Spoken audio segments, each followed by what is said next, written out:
নাসাই শরীফের 1787 নম্বর হাদিস শুনেন। নবীজি সাল্লাল্লাহু আলাইহি সাল্লাম বলেন, মান আতা ফিরাশা, যে ব্যক্তি বিছানায় আসে, আসার পর ওয়ানাওয়া ইয়াকুমু মিনাল লাইল, ওই ব্যক্তি নিয়ত করে আমি রাতের বেলায় জাগ্রত হব। বিছানায় আসে, আসার পর নাওয়া ইয়াকুমু ইউসাল্লি মিনাল লাইল, আজকে আপনারা বিছানায় গেলেন, যাওয়ার পর রাতের বেলা আপনারা নিয়ত করলেন আমি রাতের বেলা উঠবো, ওঠার পর তাহাজ্জুদের সালাত আদায় করব। তাড়াতাড়ি আপনি বিছানায় গেলেন, যাওয়ার পর নিয়ত করলেন আমি তাহাজ্জুদের সালাত আদায় করার জন্য 3টা 3:30টায় উঠে যাব। ফাগলাবাত আইনা, রাতের বেলা আপনি উঠতে পারেন নাই, তাহাজ্জুদের সময় আপনি ঘুমায় আছেন। নামা হাত্তা আসবাহা, ঘুমাইতে ঘুমাইতে ফজরের নামাজের সময় হয়ে গেছে, ঘুমাইতে ঘুমাইতে ফজরের নামাজ হয়ে গেছে। মুয়াজ্জিনের আজান দেওয়ার পর আপনার ঘুম ভেঙে যায়। ভালো করে শুনেন এই হাদিসটা। মুয়াজ্জিনের আজানের পর ঘুম ভাঙার পর আপনি চিন্তা করলেন, ইন্না লিল্লাহ, আমি না তাহাজ্জুদের নিয়ত করে ঘুমিয়েছিলাম। আল্লাহর নবী বলেন, কুতিবা লাকুম মা নাওয়া, যে নিয়ত করে ঘুমিয়েছ তোমার আমল নামায় তাহাজ্জুদের সওয়াব লেখা হয়ে গেছে। প্রশ্ন হলো, হুজুর আমি যে ঘুমাইলাম কেন?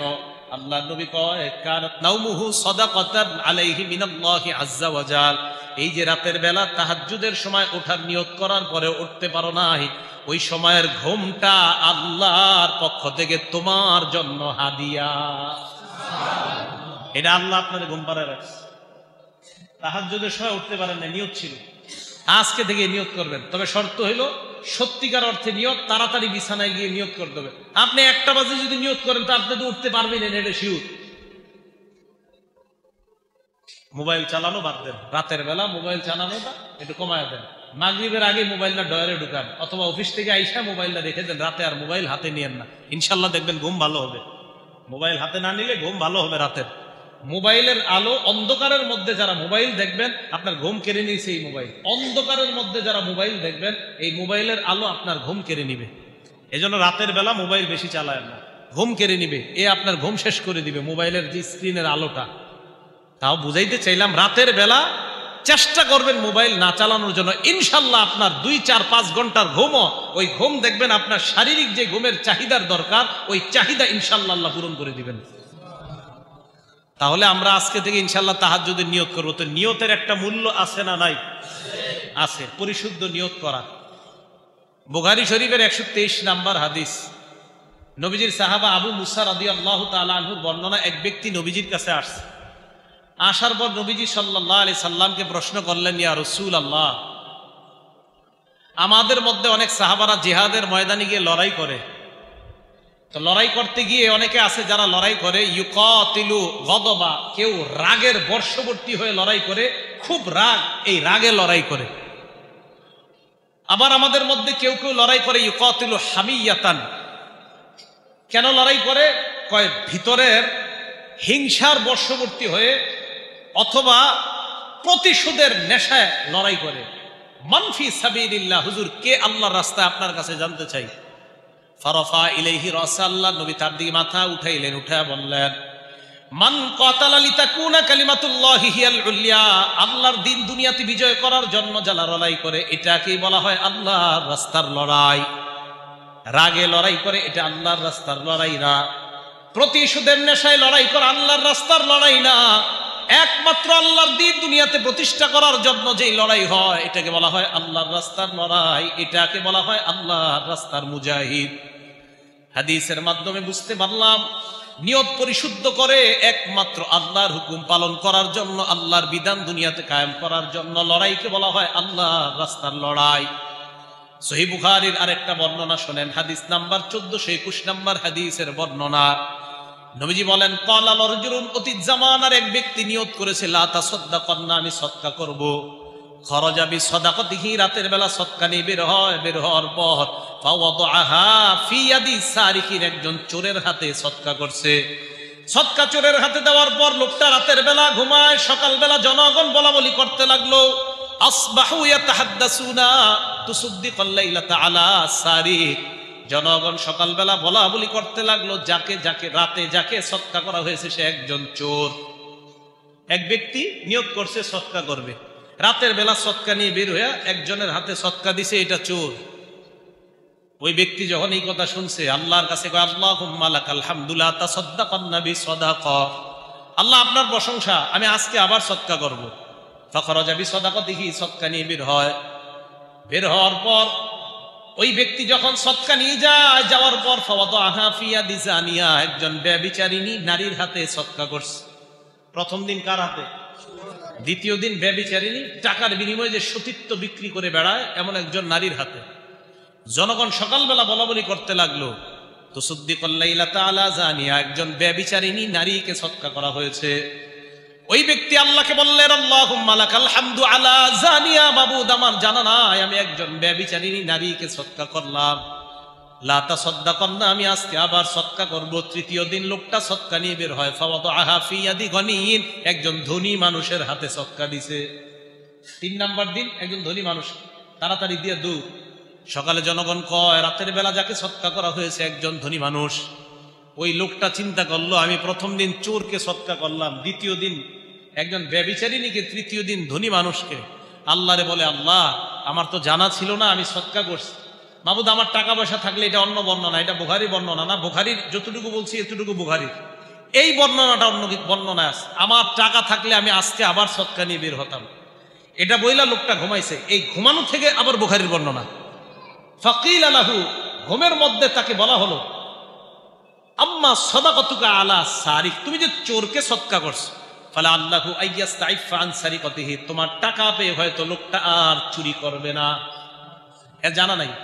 দ্বিতীয় দিন তুমি সদকা করলা ব্যভিচারিণীকে, ফালা আল্লাহা আন তাস্তাইফা আন জিনাহা, ব্যভিচারিণী হয়তো আর জিনার কাজ করবে না।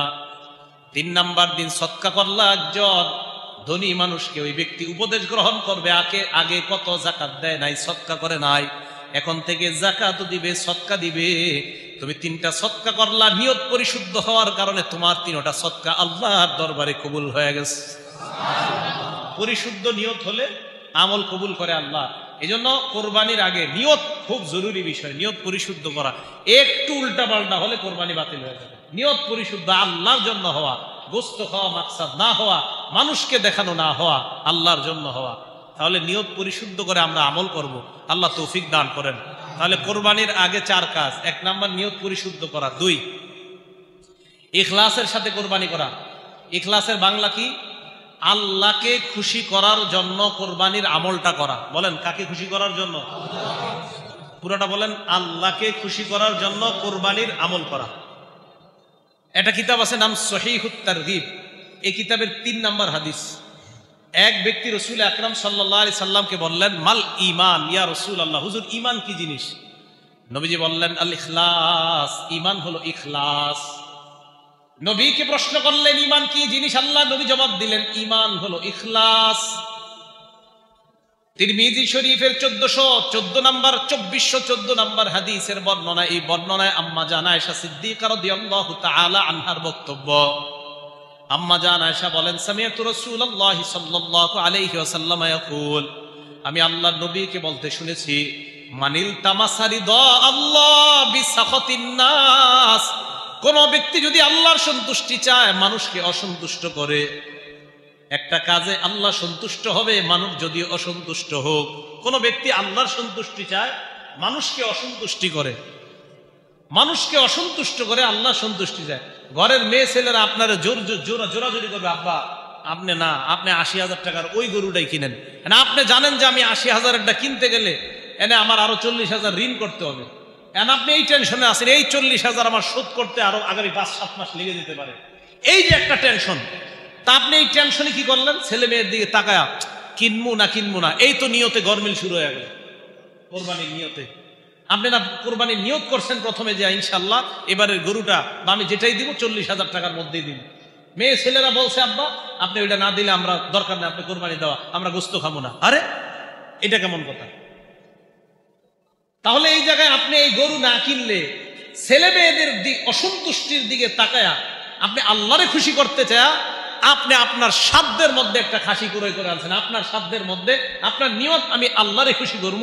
পরিবার যদি অসন্তুষ্ট হয়, নবীজি বলেন কাফাহুল্লাহু মাউনাতান নাস, যেই ব্যক্তি আল্লাহকে খুশি করতে গিয়ে মানুষ অসন্তুষ্ট হয়ে যাক, এই মানুষের মোকাবেলায় ওই বান্দার জন্য আল্লাহ যথেষ্ট হয়ে যায়। ওমানিল তামাসারিদ আন্নাস বিসাখাতিল্লাহ, বিপরীত দিকে যে ব্যক্তি মানুষকে খুশি করতে যায় আল্লাহ অসন্তুষ্ট হয়ে যায়। আপনার বিবির জন্য শাড়ি 4-5টা আনলে আপনার বিবি খুশি হয়, বিবি প্রশ্ন করে কোত্থেকে আনলা, কয় এই মাসের সুদ একটু বেশি পাইছি, ওই টাকা দিয়ে তোমার জন্য শাড়ি আনলাম। তার মানে সুদের টাকায় বিবি শাড়ি পেয়ে খুশি। আপনার মা বাবা সবাই খুশি, মহা খুশি, কারণ আপনি আগের চাইতে সুদ বেশি পান।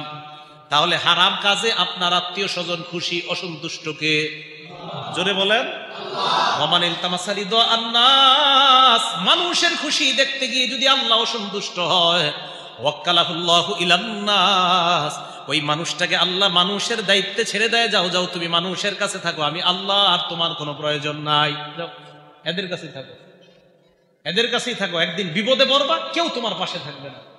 যাদের পিছনে তুমি খাটতেছো, মেহনত করতেছো, সুদ খাইতেছো, হারাম খাইতেছো, বিশ্বাস করো তুমি কঠিন অসুস্থতায় পড়ো, তোমার ইনকাম কামাই সব বন্ধ হোক, আস্তে আস্তে তোমার থেকে সব দূরে সরে যাবে, কেউ পাশে থাকবে। তুমি আমারে অসন্তুষ্ট করে এদেরকে সন্তুষ্ট করছো, যাও আমি তোমার এদের দায়িত্ব দিয়ে দিলাম, যাও এদের কাছে থাকো। তাহলে বলেন কোরবানি দিব আমরা কারে খুশি করতে? এখানে মানুষের খুশি দেখা যাবে না। ভাই কথাটা কি আমি বুঝাইতে পারছি সবাইকে? আমরা খুশি চাই আল্লাহ, মানুষের খুশি চাই না। মানুষ কি বললো এটা আমাদের দেখার বিষয় না, আল্লাহ খুশি কিনা এটা দেখার বিষয়। তাহলে আল্লাহকে খুশি করতে আমরা যে কোনো কিছু করতে রাজি আছি, আল্লাহ তৌফিক দান করেন।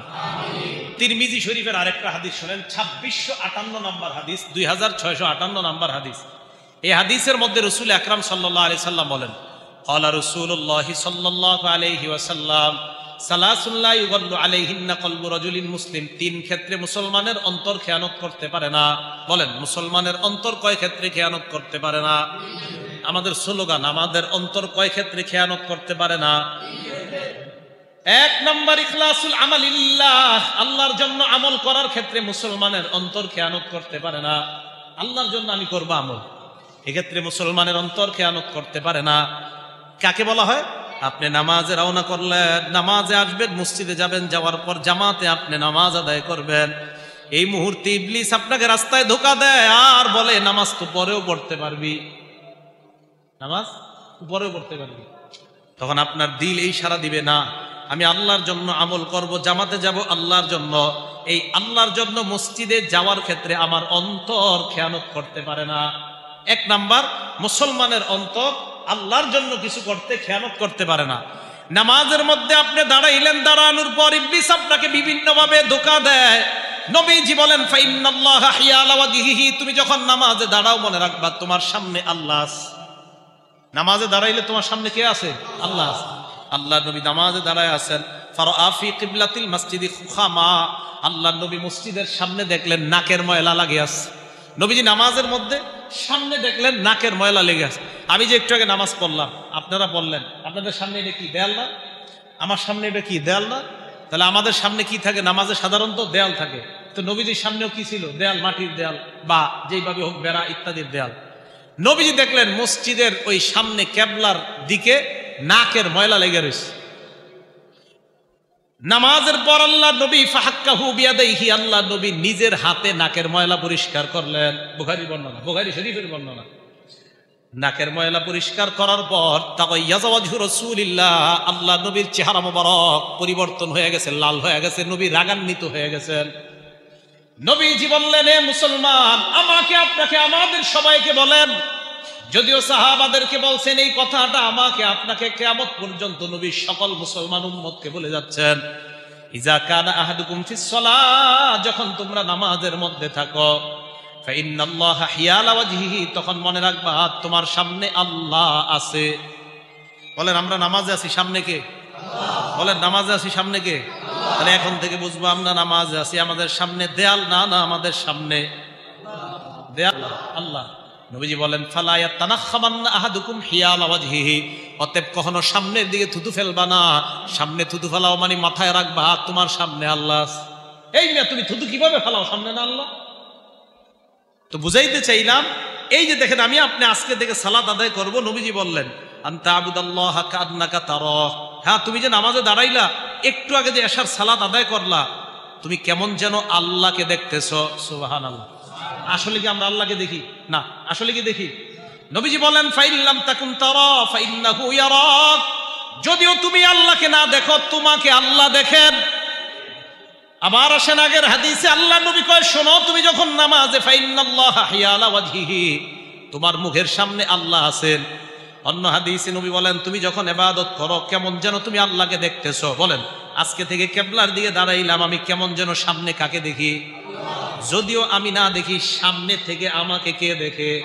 এই তো আজকে থেকে এইভাবে নামাজ পড়েন, তখন মনে হবে নামাজ কবুল হইতেছে। ইবলিস এসে যে আপনার এত ধোঁকা দেয় নামাজে, তাহলে এইভাবে নামাজ আদায় করা। নামাজে যখন দাঁড়াবো আমার সামনে কে? আল্লাহ। এইভাবে 2 রাকাত নামাজ পড়ে দেখেন কি মজা পাবেন। দেখেন নামাজের মধ্যে আল্লাহ আমাদের সকলকে প্রত্যেকটা ইবাদত আল্লাহকে খুশি করার জন্য করার তৌফিক দান করেন। তাহলে বলেন তো আমরা নামাজে দাঁড়াই, কোরবানি করি, হজ করি, এইগুলা করার ক্ষেত্রে আমাদের দিল, আমরা যে আল্লাহর জন্য করব এই করার ক্ষেত্রে আমাদের দিল খেয়ানত করতে পারে না। 1 2 ওয়ামুনাসাহাতু আইম্মাতিল মুসলিমিন, মুসলমানদের শাসকদেরকে উপদেশ দিতে মুসলমানের অন্তর কখনো খেয়ানত করতে পারে না। মুসলমানের শাসক যদি কোনো ভুল করে, কোনো অন্যায় করে, অন্য মুসলমান তার ভুল ধরিয়ে দেওয়ার ক্ষেত্রে তার অন্তর খেয়ানত করতে পারে না। নসিহত করতে পারবেন। মুসলমানদের শাসক ভুল করলে তাকে নসিহত করে এটা তাকে জানায়া দেওয়া যাবে। 3 নাম্বার অলজুম জামাআতিহিম, মুসলমানের মধ্যে সর্ববৃহৎ হক যে জামাতটা, এই জামাতের সাথে লেগে থাকতে মুসলমানের অন্তর খেয়ানত করতে পারে না। সর্ববৃহৎ যে হক দল থাকবে এই দলের সাথে মুসলমান লেগে থাকবে, এই ক্ষেত্রে মুসলমানের অন্তর খেয়ানত করতে পারে না। হক দলের সাথে মুসলমান লেগে থাকবে। এখন বলতে পারেন হুজুর অমুক জায়গায় তো প্রচুর পরিমাণে লোক হয়, তো এটা কি হক দল? কাবা শরীফে যেমন নারী পুরুষ একসাথে যায় হুজুর, অমুক জায়গায় নারী পুরুষ একসাথে যায়। এরকম আপনারা অনেকে বলতে পারেন যে হজ করতে যেমন নারী পুরুষ একসাথে যায়, অমুক জায়গায় নারী পুরুষ একসাথে যায়। আর কি পরিমাণ যে যায় হুজুর আপনি জানেন না। ভাই কতজন যায়? যদি বলেন 2 কোটি যায়, ওই 2 কোটিও হকের মাপকাঠি যদি না হয়, তারা যদি 200 কোটিও হয়, এটা হক দল না, বরং দল হক হতে হবে। ওই দলের সাথে লেগে থাকতে মুসলমানের অন্তর খেয়ানত করতে পারে না। যুগের হক্কানি আলেমরা যেই দলকে হক বলবে এটাই হবে হক দল, আর যেই দলকে বাতিল বলবে 100 কোটি লোক থাকলে ওটা বাতিল। কি শিক্ষা বুঝে আসছে? তো লুজুমু জামাআতিহিম, মুসলমান হক দলের বৃহৎ দলের ক্ষেত্রে লেগে থাকতে মুসলমানের অন্তর কখনো খেয়ানত করবে না। 3টা উপদেশ তাহলে আমরা মনে রাখবো। 1, আল্লাহর জন্য ইবাদত করতে মুসলমানের অন্তর খেয়ানত করবে না। 2, মুসলমানদের শাসক কোনো ভুল করলে মুসলমান সেই ভুল ধরিয়ে দিতে কোনো খেয়ানত করবে না। 3, মুসলমানরা এটা মনে রাখবে যে লুজুমু জামাআতিহিম, হক বড় যেই দলটা আছে মুসলমানদের, এই দল কখনো কোনো কাজে ডাকলে মুসলমান সেখানে পিছপা হতে পারে না, পিছনে থাকতে পারে না, যুক্তি খাটাইতে পারে না। হ্যাঁ, ওজোর থাকলে ভিন্ন কথা, কিন্তু এটা বলা যাবে না থুরমিয়া খায়া দেয় আর কাম পাও না, ওই জায়গায় কেন যাও, এইগুলা বলা যাবে না। আল্লাহ আমাদের সকলকে বুঝার তৌফিক দান করেন। তাহলে 1 নাম্বার গেল বিশুদ্ধ নিয়ত। 2 নাম্বার আমল আল্লাহর জন্য করা। আমল ভাই কার জন্য করা? আল্লাহর জন্য। বলেন আমরা গরু জবাই করি কার নামে? সবাই বলেন কার জন্য? নাকি অন্য কারো খুশির জন্য? আচ্ছা, সহিহ আত-তারগিব কিতাবের নাম, হাদিস নাম্বার 7 নাম্বার হাদিস। ক্বালা রাসূলুল্লাহ সাল্লাল্লাহু আলাইহি ওয়াসাল্লাম, আল্লাহ নবী বলেন আখলিসু আমালাকুম লিল্লাহ, তোমরা তোমাদের আমল আল্লাহর জন্য করো। আমল করার পর লা তাকুলু হাদা লিল্লাহি ওয়ালির রহিম, আমল করার পর এই কথা বলবা না এটা আমি আল্লাহর জন্য করলাম, আমার আত্মীয় স্বজনের জন্য করছি। আমল করার পর এটা বইল না এই আমল আমি আল্লাহর জন্য করলাম, আত্মীয় স্বজনের জন্য করছি। আবার বলছি, আমল করার পর এটা বলবা না এই আমল আমি আল্লাহর জন্য করলাম, আত্মীয় স্বজনের জন্য করছি। নবীজি বলেন কোন আমল করার পর যদি তোমরা বলো এই আমল আমি আত্মীয় স্বজনের জন্য করলাম, আল্লাহর জন্য করলাম, ফাইন্নাহা লির রহিম, ওই আমলটা তোমার রক্তের আত্মীয়দের জন্য হয়ে যায়। ফালাইসা লিল্লাহি মিনহা শাইউন, ওই আমলের মধ্যে আল্লাহর কোনো শরীক থাকে না, আল্লাহ অংশীদার থাকে না। আল্লাহ কয় আমি এই আমলে নাই, যাও এটা আত্মীয়দের আমল, এটাতে আমি নেই। তুমি আমল করার পর কোন সাহসে কও এই আমল আমি আল্লাহর জন্য করছি আর আমার হুজুরের জন্য? আমি আমল আল্লাহর জন্য করছি আর একটু বাড়ায় কই আমার খাজা বাবার জন্য। যদি বলেন, না বললে এখন দেখবেন আমার এই কথায় অনেকে রাগ হয়ে যায়। ওই ব্যক্তি রাগ হবে যে ব্যক্তি খাজা বাবা কয়, যে রাগ হবে সেই রাগ হবে যে কয়। যদি আপনি বলেন না হুজুর বলি না, তা আপনি রাগ হবেন কেন? আমি এক জায়গায় একটা আলোচনা করছি যে গরু জবাই হবে আল্লাহর নামে। কার নামে? এই জায়গায় কোনো মানুষের নামে গরু জবাই হবে না, এমনকি মুহাম্মদ সাল্লাল্লাহু আলাইহি সাল্লামের নামে গরু জবাই হবে না। তো কয়েকজন রাগ হয়ে কয় কেউ আল্লাহ ছাড়া অন্য কারো নামে গরু জবাই করেন। আমি বললাম আপনার রাগ হওয়ার কারণটা কি সেটা বলেন। আমি তো বুঝছি কেন রাগ হচ্ছে, আমি তো আপনারা রাগ হওয়ার কারণটা কি এটা বলেন। মানে ওনারা প্রত্যেক বছর ডেকের আয়োজন করে রজব মাস। আমি বললাম আপনি রাগ হলেন কেন এই কথায় সেটা বলেন, আপনারা এটা করেন? আমি বললাম হয়তো বলবেন হ্যাঁ, না হয় বলবেন না। করেন? কয় না। তার যে রাগ হওয়ার প্রশ্ন আসেন, এটা তো সেই রাগ হবে যারে বলছি। আপনি তো এটা করেন না। খুব লজ্জিত হয়েছে। অনেক ওলামায়ে কেরামের সামনে এসে বলে হুজুর এটা কি বললেন আপনি, এরকম কেউ করে? আমি আপনারা করেন? কয় চিন্তা করতেছে, যদি বলি হ্যাঁ তাহলে তো বিপদ, যদি বলি না। আমি বললাম যদি বলেন না তাহলে তো সমস্যাই নেই, তা আপনি এত চেতলেন কেন? বুঝলেন নাই? ওলামায়ে কেরাম খুব সহনশীলতার সাথে মানুষের প্রশ্নের জবাব দিতে হবে। সাধারণ জনগণ আইসা আলেমদের উল্টা পাল্টা প্রশ্ন করবে আর 1-2 ঘন্টা সময় নষ্ট করবে আলেমদের, এত সময় ওলামায়ে কেরামের কাছে নাই। 2-3 মিনিটের মধ্যে প্রশ্নের সমাধান। আসছে মনে করেন আলেমদের সামনে অপমান করতে, আইসা কয় আপনি যে বললেন গরু জবাই আল্লাহর নামে হয়, অমুক অমুক বাবার নামে হয়। আমি বললাম আপনার সমস্যা কি, আপনারা কি এটা করেন? উত্তর হবে হ্যাঁ বা না। যদি করেন বলেন করি, শিরিক করেন। যদি বলেন না তো আপনার সমস্যাই নেই, প্রশ্ন খালাস। এখন এই যে হাদিসটা বললাম, আপনাদের কেউ মাইকে শুনে থাকলে বলবে আপনি কি বললেন। কেউ কি আত্মীয় স্বজনের জন্য করে? আরে ভাই না করলে তো আপনি এই প্রশ্ন তো দরকারই নেই আপনার। নবীজি বলছেন যেহেতু হাদিসে, তার মানে কিছু মানুষ এমন করবে। হাদিসে যেহেতু নবী বলছে তার মানে কিছু মানুষ এমন করবে। নবীজি সাল্লাল্লাহু আলাইহি সাল্লাম বলছে আমল করার পর বইল না এটা আল্লাহর জন্য, আত্মীয়দের জন্য। বলেন আমল কার জন্য? শুধু এই তো মাশাআল্লাহ বুঝে আসছে সবার। তাহলে কোরবানি কার জন্য? শুধু অন্য কাউকে খুশি করার জন্য, আল্লাহর জন্য। তাহলে আমাদের 4 অপশনের 2 অপশন গেল। 1 নিয়ত পরিশুদ্ধ করা, 2 আল্লাহর জন্য করা। 3 নাম্বার আল্লাহর কাছ থেকে সওয়াব পাওয়ার আশায় কোরবানি করা। আল্লাহর কাছ থেকে প্রতিদান পাওয়ার আশায় কোরবানি করা। মানুষ বাহবা দিবে আমাকে, এটা কোনো দরকার নেই, আল্লাহ প্রতিদান দিবে আমার। এখন প্রশ্ন হলো আল্লাহর প্রতিদান পাওয়ার আশায় আমল করা জায়েজ আছে কিনা? আমি সুন্দরভাবে একটা বাংলা বলি। অনেকে আমাদের মাঝে অনেকে শিখায়, আবেগের ঠেলায় অনেকে বলে আর কি, আমি জান্নাত দিয়ে কি করবো, জাহান্নাম দিয়ে কি করবো যদি আল্লাহ না পাই। বাংলাটা শুনেন, আমি জান্নাত দিয়ে কি করবো, জাহান্নাম দিয়ে কি করবো যদি আল্লাহ না পাই। মানে উনি বুঝাইতে চায় উনি জান্নাতে গেলেও যদি আল্লাহ না পায় উনি কি করবে। আপনি কি আপনার কি মাথা ঠিক আছে নাকি? আপনি জান্নাতে যাইবেন আর আল্লাহরে পাবেন না? আরে আল্লাহ খুশি না হইলে তো আপনি জিন্দেগিতে জান্নাতে যেতে পারবেন না। তো বলে আর কি আমি আল্লাহ দিয়ে কি করবো যদি জান্নাতে গেলে আল্লাহ না পাই। আরে জান্নাতে গেলে আল্লাহ পাবেন না মানে আল্লাহকে তো পেয়েই জান্নাতে যাবেন। এই সমস্ত আবেগী মার্কা কথা বলবেনও না, শিখবেনও না। বিভিন্ন জায়গায় শিখায় আল্লাহ তোমারে পায়া যদি দুজকেও যাই আমার কোনো সমস্যা নেই, তোমারে না পায়া যদি জান্নাতে যাই আমি এই জান্নাত চাই না। কি বড় কথা। আসলে আপনি জান্নাত চান না? হ্যাঁ, মানে ভাবসাব এমন উনি আগুনে পুড়বে, আল্লাহ কয় আমি তোমারে পায়া যদি আগুনে পুরি সমস্যা নেই, আর তোমারে না পায়া যদি জান্নাতে যাই আল্লাহ এই জান্নাত আমি চাই না। আরে ভাই আল্লাহ তো খুশি হয়ে আপনাকে জান্নাত দিবে, এই কথা আপনি কেন বলেন? এক হাদিস আসছে নবীজি আল্লাহ এই বান্দাকে কেমন যেন এইভাবে বলে লাম আরদালাকা সাওয়াবান দুনাল জান্নাহ। কেমন যেন বান্দাকে আল্লাহ এইভাবে বলতেছে, এ বান্দা তোকে জান্নাত না দিয়ে আমি সন্তুষ্ট হব না। হাদিসের কথা, স্পষ্ট কথা। খোলেন নাসাই শরীফের 2545 নম্বর হাদিস, 1771 নম্বর হাদিস, স্পষ্ট হাদিস, জান্নাত না দিয়ে আমি সন্তুষ্ট হব না। এই কথা থেকে ভাই আল্লাহ জানে। তাহলে 3 নাম্বার আমরা প্রতিদান কার কাছ থেকে চাই? আল্লাহর কাছ থেকে। আল্লাহর কাছ থেকে প্রতিদান পাওয়ার আশায় আমল করা যে জায়েজ আছে। বুখারী শরীফের 47 নম্বর হাদিস শুনেন।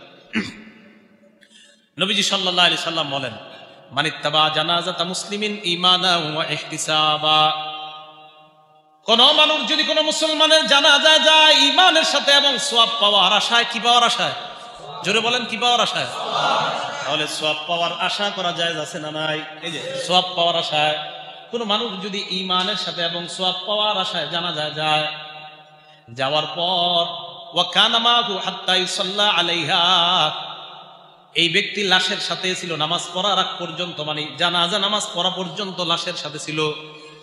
ওয়া ইয়াফরুগা মিন দাফনিহা, দাফন কার্য পর্যন্ত তার সাথে ছিল। আপনি কোন মুসলমানের জানাজায় গেলেন, যাওয়ার পর তার নামাজ পড়লেন, দাফন কাজে অংশীদার হলেন, দাফন কাজে শরীক হওয়ার পর আপনি বাসায় ফিরে আসলেন, বিবি ফোন দিয়ে জিগায় তুমি কোথায়? আপনি বললেন আসতেছি। ওই মুহূর্তে আপনি বিবিকে বলবেন ফাইন্নাহু ইয়ারজিউ বিকিরাতাইন। আল্লাহ নবী বলেন কোন মুসলমানের জানাজায় যাওয়ার পর তুমি তার জানাজার নামাজ পড়লা, দাফন কাজেও শরীক হইলা, এই মুসলমানটা 2টা উহুদ পাহাড়ের সমান সওয়াব নিয়ে বাসায় ফিরে আসে। উহুদ পাহাড় আপনার বিবি যদি ফোনে প্রশ্ন করে কোত্থেকে আসতেছো, বলবেন আমি 2টা উহুদ পাহাড় সমপরিমাণ সওয়াব নিয়ে বাসায় আসছি। এখন আপনাদের কাজ আছে, শুধু জানাজা পড়ে চলে যাবেন, দাফনে যাবেন না, এরকম হয় না? অনেকে শুধু জানাজা পড়ে দাফনের কাজে যায় না। নবীজি বলেন ওমান সাল্লা আলাইহা, যেই ব্যক্তি শুধু নামাজ পড়ে, নামাজ পড়ার পর রাজা ক্বাবলা আন তুদফানা, দাফন করার আগেই লোকটা চলে আসে, দাফন কাজে যায় না, ফাইন্নাহু ইয়ারজিউ বিকিরাত, এই ব্যক্তি একটা উহুদ পাহাড়ের সমান সওয়াব নিয়ে ফিরে আসে। তাহলে 2 আমলে কয় উহুদ পাহাড় সমান? 2টা। এক আমলে 1 উহুদ পাহাড়ের সমান সমপরিমাণ সওয়াব নিয়ে আসে। 4 নাম্বার কথা, রিয়া করা যাবে না। তাহলে 3 নাম্বার সওয়াব পাওয়ার আশায় কোরবানি করা। 4 নাম্বার রিয়া করা যাবে না। রিয়া মানে লোক দেখানো ইবাদত, কাউকে দেখানোর জন্য কোরবানি করা যাবে না। কাউকে দেখানোর জন্য কি করা যাবে না? কোরবানি করা যাবে না। কোরবানি করতে হবে একমাত্র কাকে দেখানোর জন্য? আল্লাহকে। আল্লাহকে খুশি করার জন্য কোরবানি করা, অন্য কোনো নিয়তে কোরবানি করা যাবে না। রাসূল আকরাম সাল্লাল্লাহু আলাইহি ওয়াসাল্লাম বুলুগুল মারাম নামে একটা কিতাব আছে, এই কিতাব হাদিসের কিতাবের 440 নাম্বার হাদিস, হাদিসের মান সহিহ। রাসূল আকরাম সাল্লাল্লাহু আলাইহি সাল্লাম বলেন ইন্না আখাফা মা আখাফু আলাইকুম আশ-শিরকুল আসগর, আমি তোমাদের ব্যাপারে সবচেয়ে যেই বিষয়টা ভয় করি এটা হলো ছোট শিরিক। কি শিরিক? ছোট শিরিক। ছোট শিরিক আবার কি জিনিস? কয় আর রিয়া। ছোট শিরিক হলো রিয়া, লোক দেখানো ইবাদত। তাহলে আমি প্রশ্ন করি, আপনারা উত্তর দিবেন। বলেন লোক দেখানো ইবাদতের নাম কি? ছোট শিরিক। বলেন লোক দেখানো ইবাদতের নাম কি? ছোট শিরিক। আচ্ছা, ছোট শিরিকের অপর নাম কি? লোক দেখানো। বলেন ছোট শিরিকের অপর নাম রিয়া, রিয়ার অপর নাম ছোট শিরিক। বলেন তো রিয়ার অপর নাম? ছোট শিরিকের অপর নাম রিয়া। রিয়া ছোট শিরিকের অপর নাম রিয়া, রিয়ার অপর নাম ছোট শিরিক। আমি একটা বলবো, বিপরীতটা আপনারা বলবেন। ছোট শিরিকের অপর নাম কি? রিয়া। আর রিয়ার অপর নাম ছোট শিরিক। তো নবীজি বললেন আমি তোমাদের সবচেয়ে বেশি ভয় পাই তোমরা ছোট শিরিক করবা, এটা হলো রিয়া, মানুষকে দেখানোর জন্য ইবাদত করবা। সত্যি বলেন তো কোরবানির সময়টা হয় কিনা? এটা হওয়া চাই না, এটা হলে একদম ইবাদত নষ্ট হয়ে যাবে। আচ্ছা, আরেকটা হাদিস শোনেন, ইবনে মাজাহ হাদিসের কিতাবের নাম, হাদিস নাম্বার 4204 নাম্বার হাদিস। এই হাদিসের বর্ণনাকারী আবু সাঈদ রাদিয়াল্লাহু তাআলা তিনি বলেন খরজা আলাইনা রাসূলুল্লাহ সাল্লাল্লাহু আলাইহি ওয়াসাল্লাম ওয়া নাহনু নাতাযাকারুদ দাজ্জাল। আবু সাঈদ রাদিয়াল্লাহু তাআলা আনহু বলেন আমাদের সামনে আল্লাহ নবী আসলেন, আমরা দাজ্জালের ব্যাপারে আলোচনা করতেছিলাম। দাজ্জালের ব্যাপারে আলোচনা করতেছিলাম। আসছে? হ্যাঁ, না নিয়ে আসেন, তারা নিয়ে আসেন, অনেক সময় হয়ে গেছে। নবী সাল্লাল্লাহু আলাইহি ওয়াসাল্লামের সাহাবা আবু সাঈদ বলেন আমরা দাজ্জাল সম্পর্কে আলোচনা করতেছিলাম। কি সম্পর্কে? দাজ্জাল। এই মুহূর্তে আল্লাহ নবী আমাদের সামনে আসলেন, আমরা দাজ্জাল সম্পর্কে আলোচনা করতেছিলাম। নবীজি আমাদের কাছে আসলেন, আসার পর আমাদেরকে আল্লাহ নবী বললেন আলা উখবিরুকুম বিমা হুয়া আখাফু আলাইকুম ইনদি মিনাল মাসিহিদ দাজ্জাল। আল্লাহ নবী বললেন আমি কি তোমাদেরকে দাজ্জালের চাইতে ভয়ঙ্কর আরো বিষয় বলবো না? মন দিয়ে শুনেন, দাজ্জাল একটা ভয়ঙ্কর জন্তুর নাম, এটা তো আমরা শুনছি। এখন আপনারা বলেন তো দাজ্জালের আলোচনাটা এটা অনেক ভয়ঙ্কর একটা আলোচনা না? সাহাবারা বলেন আমরা দাজ্জাল সম্পর্কে আলোচনা করতেছিলাম। নবীজি আসলেন, আসার পর বললেন দাজ্জালের চাইতে ভয়ঙ্কর একটা জন্তুর ব্যাপারে আমি কি তোমাদেরকে বলবো? সাহাবারা বলে হুজুর দাজ্জালের চেয়ে আরো ভয়ঙ্কর কি জিনিস? আল্লাহ নবী কয় হাস, এটার নাম হলো শিরকুল খফি, গোপন শিরিক। বলেন কি শিরিক? আগে জানছেন ছোট শিরিক, এখন বলেন কি শিরিক? মন দিয়ে শুনেন, নবীজি বলেন দাজ্জালের চাইতেও ভয়ঙ্কর আরেকটা বিষয় আমি ভয় পাই, যেই বিষয়টার নাম গোপন শিরিক। এই গোপন শিরিক তোমাদের মাঝে কাজ করবে। আবার বলছি, দাজ্জালের চাইতেও বেশি ফিতনা তোমাদের জন্য হবে গোপন শিরিক। আগে জানলাম ছোট শিরিক, এবার জানলাম গোপন শিরিক। সাহাবারা কয় হুজুর গোপন শিরিক কি? আল্লাহ নবী বলেন আর রিয়া, গোপন শিরিক হলো রিয়া। এবার সব উত্তর আপনারা দিবেন। তাহলে রিয়া অপর নাম ছোট শিরিক, গোপন শিরিক, তাহলে দুইটা পেয়ে গেলাম। রিয়ার অপর নাম ছোট শিরিক, গোপন শিরিক। তাহলে আপনারা বলেন তো গোপন শিরিক আর ছোট শিরিকের অপর নাম রিয়া, রিয়ার অপর নাম গোপন শিরিক, ছোট শিরিক। এই তো মনে থাকবে। তাহলে গোপন শিরিক এটাকে রিয়া বলা হয়, ছোট শিরিক এটাকে রিয়া বলা হয়। তাহলে কোরবানি কাউকে দেখানোর জন্য করা, এটার নাম রিয়া, এটার নাম ছোট শিরিক, এটার নাম গোপন শিরিক। ভাই মনে থাকবে কথাগুলা? তো রাসূল আকরাম সাল্লাল্লাহু আলাইহি ওয়াসাল্লাম কয় মিয়া দাজ্জাল কি? দাজ্জালের চেয়ে বেশি ভয়ঙ্কর তোমাদের মাঝে যে ছোট গোপন শিরিক লুকায় আছে, এটা আরো ভয়ঙ্কর। আল্লাহ আমাদেরকে বেঁচে থাকার তৌফিক দান করেন। শিরিক যুক্ত আমল যদি হয়, এই আমল কিন্তু আল্লাহ পাক রব্বুল আলামিন ওই আমল থেকে আল্লাহ মুক্ত। যদি শিরিক যুক্ত আমল হয়, রিয়া যুক্ত আমল হয়, ইবনে মাজা হাদিসের কিতাবের নাম, হাদিস নাম্বার 4203 নাম্বার হাদিস, 202 নাম্বার হাদিস। 4203-এও রিয়ার কথা আছে, 4203-এও রিয়ার কথা আছে, 4204-এও রিয়ার কথা আছে। ইবনে মাজার 4202, 203, 204 সবগুলা রিয়া সম্পর্কে আলোচনা। এই জায়গার মধ্যে আসছে আবু হুরায়রা রাদিয়াল্লাহু তাআলা আনহুর বর্ণনা, قال رسول الله صلى الله عليه وسلم قال الله عز وجل, আল্লাহ বলেন, আল্লাহ পাক রব্বুল আলামিন বলেন, আনা আগনা শুরাকা ইয়ানি শিরকি, যারা শিরিক করে তাদের থেকে আমি আল্লাহ মুক্ত, মুখাপেক্ষী। আমি শিরিক করে যারা তাদের সাথে নাই, যারা শিরিক করে আমি তাদের সাথে নাই। আল্লাহ পাক রব্বুল আলামিন বলেন, মনে রাখবা, ফামান আমিলা লি আমালা, আমার জন্য যদি কোনো আমল তোমরা করো, বলেন এশা কার জন্য করলাম, কোরবানি কার জন্য করব? আল্লাহ বলেন, আমার জন্য যদি কোনো আমল করো, আশরাকা ফীহি গায়রি, ওই আমলের মধ্যে যদি আমি ছাড়া অন্য কাউকে তোমরা শরীক করো। দেখেন কি কয়, আমল কার জন্য করছি না ভাই? সবাই বলেন আমল কার জন্য? বলেন কোরবানি কার জন্য? আল্লাহ বলেন কোরবানি আমার জন্য করলা। আশরাকা ফীহি গায়রি, এই আমলে যদি অন্য কাউকে অংশীদার বানাও, ফানা বারিউম মিনহু, আমি এই আমল থেকে মুক্ত। ফাহুয়া লিল্লাযী আশরাকা, তুমি যারে অংশীদার বানাইছো তোমার আমল তার জন্য। আল্লাহ পাক রব্বুল আলামিন বলেন, তোমরা কোনো আমল আমার জন্য করছো। আবার দেখেন, আল্লাহ বলেন তোমরা কোনো আমল আমার জন্য করছো, ওই আমলে আমি ছাড়া অন্য কাউকে অংশীদার বানাইছো, তাহলে যাকে অংশীদার বানাইছো আমল তার, আমি এখান থেকে মুক্ত, আমি এই আমলের সাথে নাই। আল্লাহ বলছে, তাহলে যে আমলের মধ্যে রিয়া আছে ওই আমল থেকে আল্লাহ মুক্ত। বলেন আমাদের নামাজ, আমাদের হজ, আমাদের কোরবানি, আমাদের জীবন মরণ একমাত্র কার জন্য? আল্লাহর জন্য। ইবনে মাজা হাদিসের কিতাব, হাদিস নাম্বার 4203, আগেরটা গেল 202, 4203 নাম্বার হাদিসে আসছে, রাসূল আকরাম সাল্লাল্লাহু আলাইহি সাল্লাম বলেন, ইজা জামাআল্লাহুল আউয়ালিনা ওয়াল আখিরিনা লিয়াউমিল কিয়ামাতি লিয়াউমিন লা রাইবা ফি, কিয়ামতের ময়দানে আল্লাহ যখন পূর্বাপর সকল মানুষগুলো একত্রিত করবেন, সব মানুষগুলো একত্রিত করার পর নাদা মুনাদির, এক ব্যক্তি ঘোষণা দিবে, ঘোষণা দিয়ে বলবে, শোনো তোমরা, মান আশরাকা ফি আমালিন আমিলাহু লিল্লাহ, এই মানুষরা তোমাদের মধ্যে যারা আমলে শিরিক করছো, আমল আল্লাহর জন্য করছিল, ওই আমলের মধ্যে অন্য কাউকে অংশীদার বানিয়েছো, ফাল্যাতলুব সাওয়াবাহু মিন ইনদি গায়রিল্লাহ, ওই ব্যক্তি যেন আজকে কিয়ামতের ময়দানে সওয়াব আল্লাহ ছাড়া ওই ব্যক্তির কাছ থেকে চায়, আল্লাহ তাকে সওয়াব দিবে না। আবার বলছি, কিয়ামতের ময়দানে একজন ঘোষণা দিয়ে বলবে, যারা আমলের মধ্যে আল্লাহ ছাড়া অন্য কাউকে শরীক বানাইছো, তোমরা আজকে সওয়াব আল্লাহ ছাড়া অন্য কারো কাছে যাও, আল্লাহ তোমাকে সওয়াব দিবে না, ওই যার জন্য করছো তার কাছে সওয়াব। তাহলে কোরবানি কার জন্য করবো? ছেলে মেয়ের খুশির জন্য করেন না, না না, ছেলে মেয়ের খুশি, বউর খুশি, এদের জন্য করেন না, আল্লাহরে খুশি করার জন্য করেন। আবার বলছি, কিয়ামতের মাঠে একজন ঘোষণা দিয়ে বলবে, যেই ব্যক্তি আমল করছিল আল্লাহর জন্য, কিন্তু ওই আমলে অন্য কাউরে শরীক বানাইছো, আজকে সওয়াব ওই অন্য কারো কাছে চাও, আল্লাহর কাছে চাও।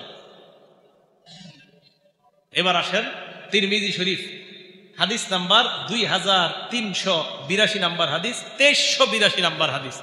এই হাদিসগুলো রিয়ার ব্যাপারে, 2381, 2382, 2383 সব রিয়ার ব্যাপারে। 2381 নাম্বার হাদিস, 2381 নাম্বার হাদিস, قال رسول الله صلى الله عليه وسلم من يرائي يرائي الله به, যেই ব্যক্তি মানুষকে দেখানোর জন্য আমল করে, আল্লাহ তার আমলটা মানুষের কাছে দেখায় দেয়। হ্যাঁ, তুমি মানুষকে দেখানোর জন্য আমল করছো না, নাও, মানুষকে দেখায় দেয়।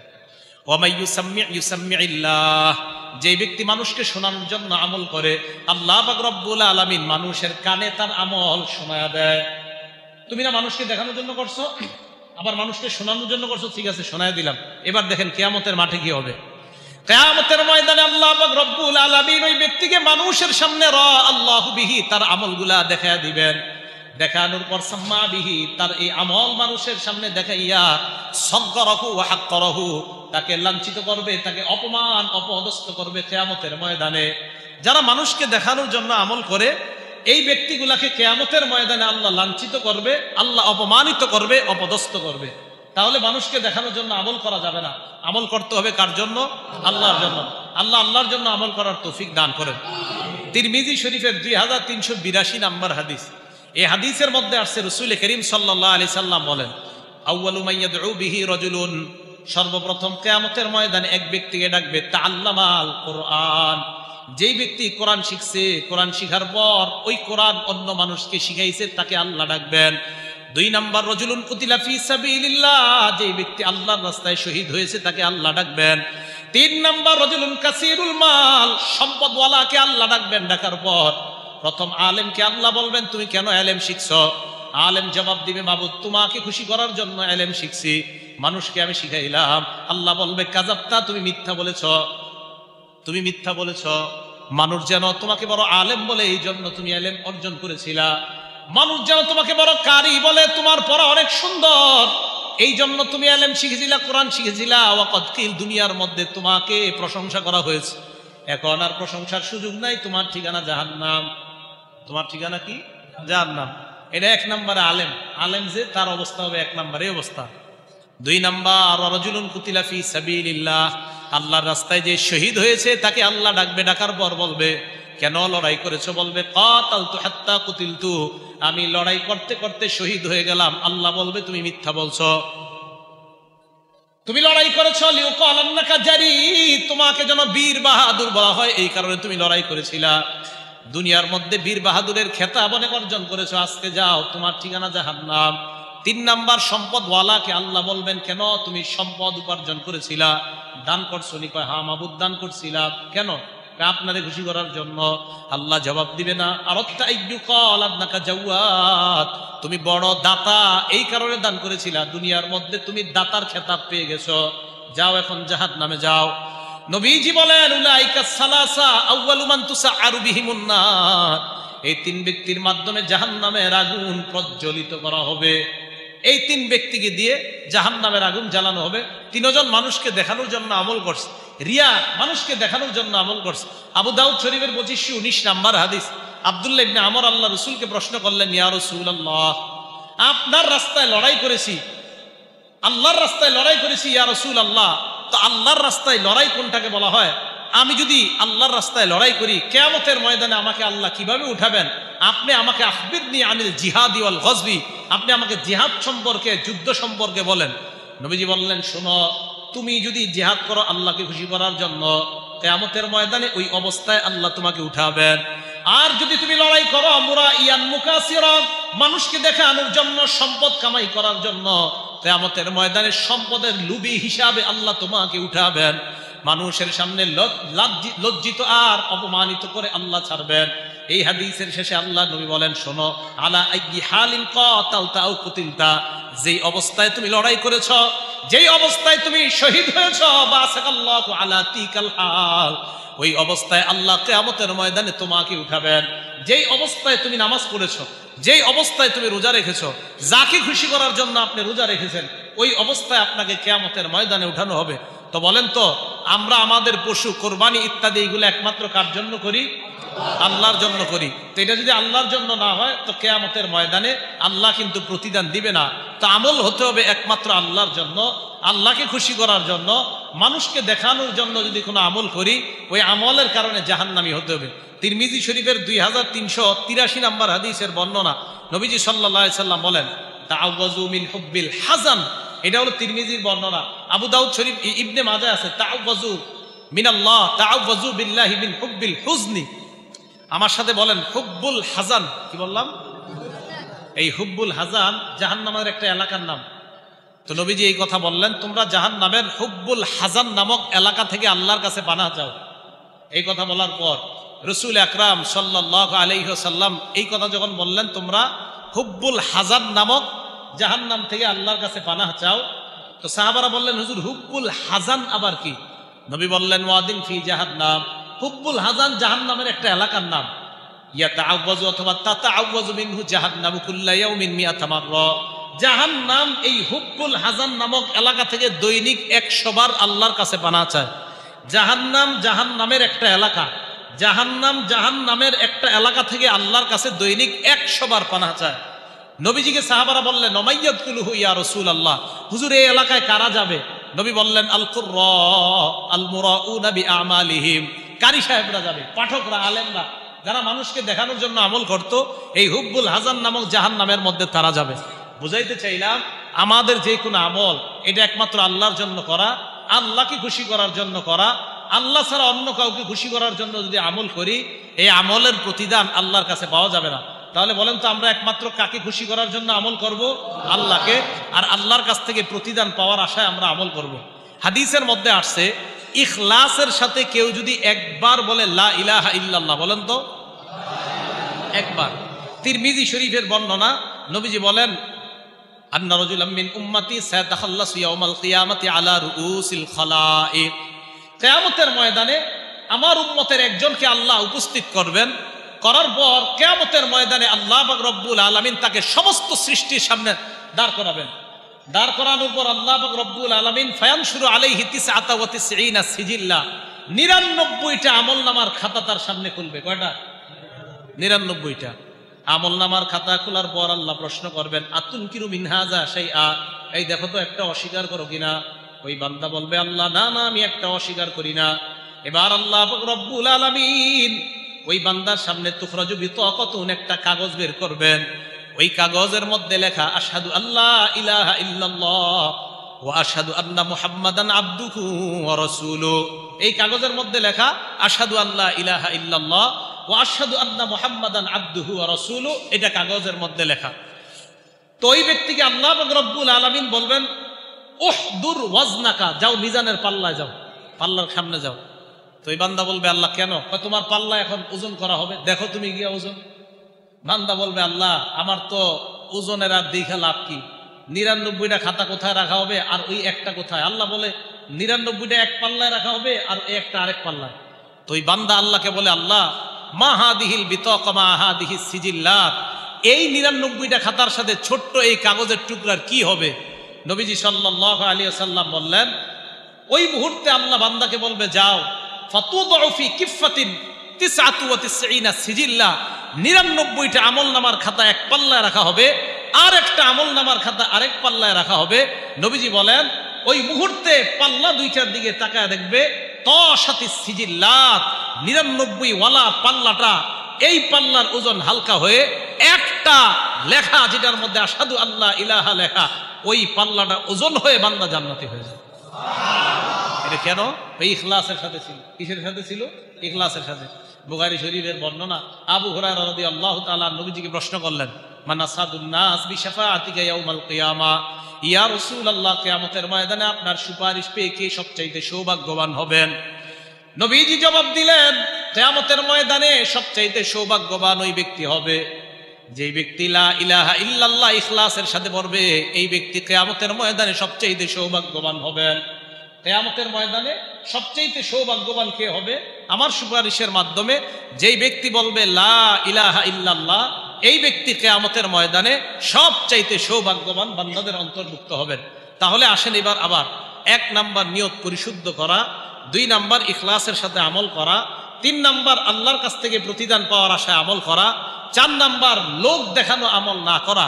আল্লাহ পাক রব্বুল আলামিন সামনে আমাদের যে কোরবানি, এই কোরবানি নামক ইবাদতটা করার আগে এই 4টা বিষয় আমরা মাথায় রাখবো। বলেন, কোরবানি করব কি নিয়তে? পরিশুদ্ধ নিয়তে। 2 নাম্বার কার জন্য করব? আল্লাহর জন্য। 3 নাম্বার কার কাছ থেকে প্রতিদান পাওয়ার আশায় করব? আল্লাহ। 4 নাম্বার মানুষকে দেখানোর জন্য করব না। আল্লাহ পাক রব্বুল আলামিন আমাদের সকলকে যে কথাগুলো বললাম, শুনলাম, কোরবানি নামক ইবাদতটা যেন আমরা আল্লাহর জন্য করতে পারি, আল্লাহ তৌফিক দান করেন। আমিন। ওয়া আখিরু দাওয়ানা আনিল হামদুলিল্লাহি রাব্বিল আলামিন।